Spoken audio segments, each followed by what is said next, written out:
Magsimula tayo sa hagupit ni Yolanda. 9 na taon na ang makalipas simula nang manalasa ang Super Typhoon Yolanda. Isa sa pinakamalakas na bagyo na tumama sa bansa. Nag-iwan ng mahigit 70,300 na nasawi at malawakang pagkawasak. Bagamat nakabangon na ang ilang lugar, nanatili ang panganib dahil sa patuloy na pagtama ng malalakas na bagyo sa bansa. Ang Pilipinas ay itinuturing na third most at risk of national disasters ayon sa UN. Kaya't mahalaga ang pagpapalakas ng disasters preparedness at mitigation efforts. Ang karanasan ni Yolanda ay isang paalala sa kahalagahan ng paghahanda sa mga kalamidad. Nagbabalita, Roan Binay.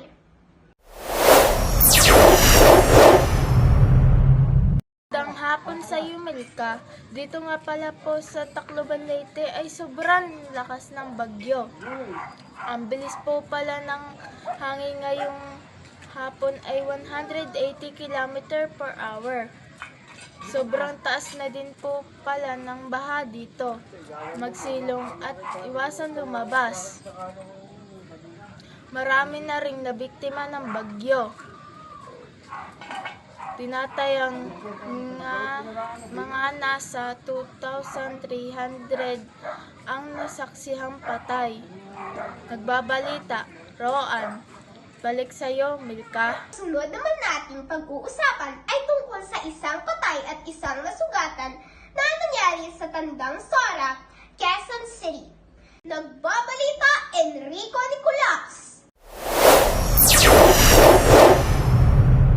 Pala ang patay at isang sugatan sa nangyari sa kalsada sa Tandang Sora Avenue, Quezon City. Sa ulat ng GMA News, saksi nitong Huwebes, lumitaw sa kaunang investigasyon na nagkagit-gitan umano sa daan ng isang puting van at isang pulang pick-up bumaba umano. Ang driver ng van pick-up na bumangga pa sa konkretong baritida. Patuloy pa umano ang investigasyon, pulisya ng krimen. Sa post ni GMA Integrated News reporter James Agustin sa X, sumuko umano ang namaril ng van na isang pulis matapos ang insidente. Dumako naman tayo sa sports balita.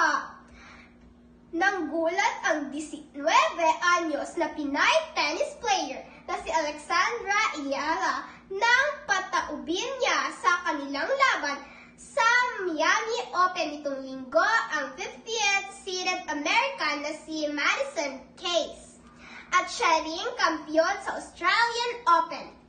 Sa ulat ng GTV News, balitang hali nitong Lunes sinabing dahil sa kanyang panalo kontra kay Keys.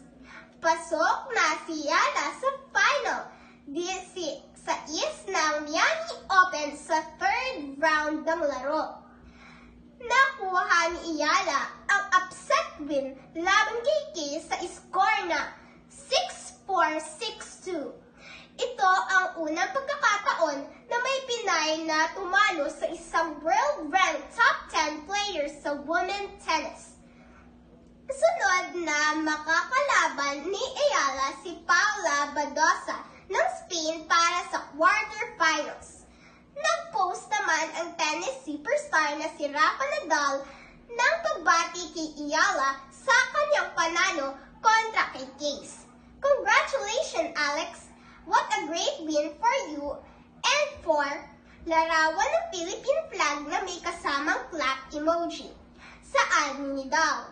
Sa Rafael Nadal Academy sa Mallorca, nagsanay si Ayala mula noong 13 anyos pa lang siya.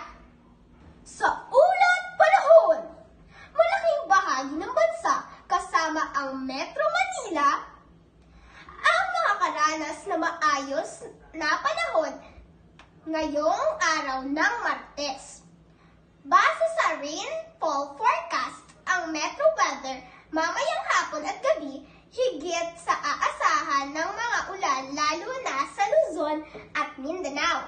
Posible ang heavy to intense rain sa isang lugar na maaaring magdulot ng baha o landslide. Thunderstorm ang mararanasan sa malaking bahagi ng bansa habang ulang dulot ng habagat naman ang sa Batanes.